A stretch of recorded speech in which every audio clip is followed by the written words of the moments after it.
Time now for our CBS 21 Political Insiders. Tony May for the Democrats and Charlie Giroux for the Republicans. Guys, thanks for being here. Always good to be here. All right, let's start with Ferguson, Missouri. The decision from the grand jury came down last night. Ferguson just erupted in flames. Now we have protests today across the country, Charlie, in many of our major cities right now. What are the political implications of this? I'm not sure what the political implications are, but I think there are a lot of societal implications, some of them very sad, because you have to ask yourself, what are these people protesting? And if you watch the scenes from Ferguson last night, a lot of those folks weren't really protesting much of anything. It was almost a carnival-like atmosphere some places, people smashing windows, looting, and doing all sorts of things which don't lead us anywhere. And I keep coming back to the fact that underneath all this were some people from out of town, most notably Al Sharpton, who's been given the national forum that he has both by the White House and by the national media to race bait, to cause trouble, and to incite really, really awful behavior. And I think there are political implications that have to do with dissatisfaction with the criminal justice system.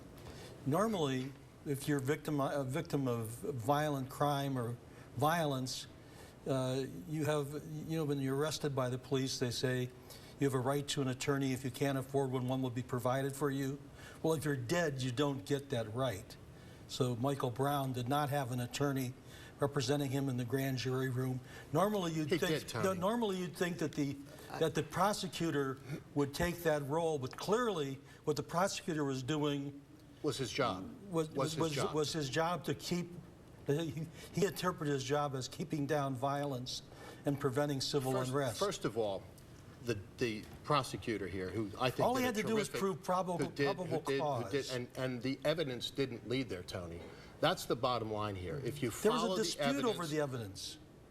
You and I can disagree who's the more credible. We can, Tony, but we didn't see the evidence. The ladies and gentlemen of that grand jury who spent weeks studying the evidence said there was absolutely none for even the least of all the proposed crimes that were put in front of them. There were 5 different potential indictments. They went for none because the evidence didn't lead there.